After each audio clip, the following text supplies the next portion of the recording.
And now, welcome to the time of worship we know as Time for Discovery. If you'd like to be a part of this time, you're welcome to join us up here in the front pews with your friends. I'm Brad the beekeeper. Blessings, Brad. Thank you for those blessings. Since our pastor is away this week, I'll be leading Time for Discovery. So we've been reading a big book known as the Bible. Very good, thank you. And we've been reading stories from a part of the Bible called Acts. Yeah. And the book of Acts is full of action, and that'll continue here today. So the last we knew, Paul was a prisoner and trying to get to Rome. Today, he has his chance.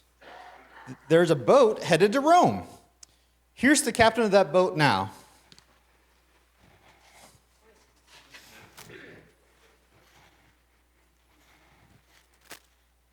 Oh, Ahoy! Ahoy, salty old sea dog.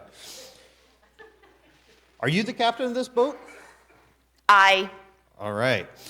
How do you feel about the weather this season?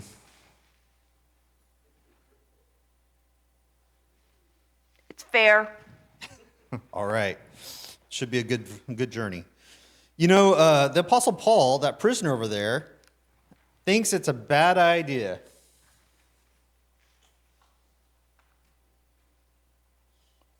Paul. Booey. We'll see what Paul knows about the weather. Okay. So, yes, what does some prisoner know about captaining a boat on the high seas, especially compared to a seasoned person like you? So, for our story today, we have Paul. We need some waves. How will we get some waves? Oh, waves. There we go. We need a centurion. We need some passengers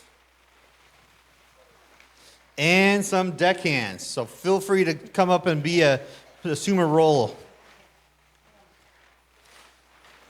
So if you're aboard this ship, just follow the leader. Come on and get ready. So Paul, you're going to serve communion aboard the boat. By the way, the island of Malta is over there. See the flag. I think we've got all of our characters in place. Now let's see what happens next. They decided that we were to sail for Italy. They transferred Paul and some other prisoners to a centurion of the imperial cohort named Julius. All aboard. The seas were rough and windy for many days. Paul warned trouble was ahead, but the centurion paid no attention to the pilot and to the owner of the ship than to what Paul said. And the majority aboard the ship wanted to risk moving on. But soon a violent wind, called a nor'easter, rushed down from Crete.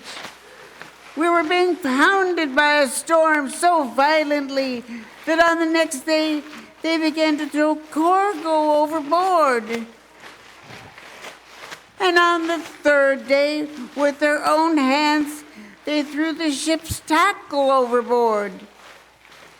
When neither sun nor stars appeared for many days, and no small tempest raged, all hope of our being saved was at last abandoned.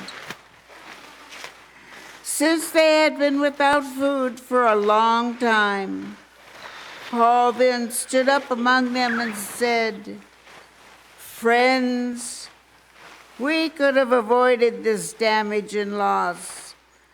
I urge you now to keep up your courage. For last night there stood by me an angel of the God to whom I belong and whom I worship. And God said, 'Do not be afraid.' So keep up your courage, friends, for I have faith in God." but we will have to run aground on some island. The ship kept sailing and appeared to draw nearer to a coast.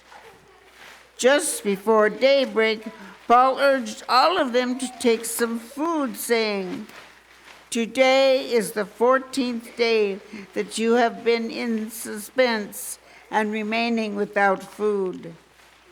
Therefore, I urge you to take some food, for it will help you survive."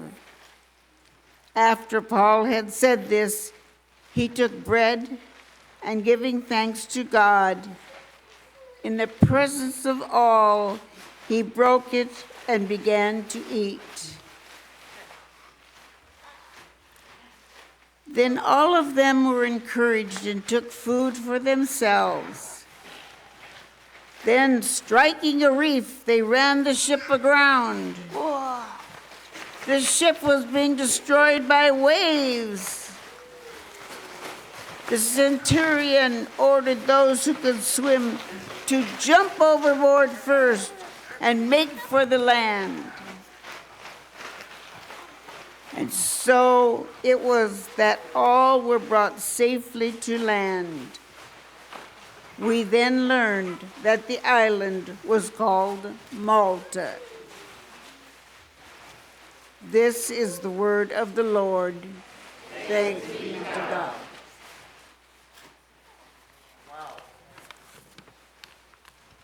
Wow, what another amazing time for discovery. Let's have a listen and repeat prayer.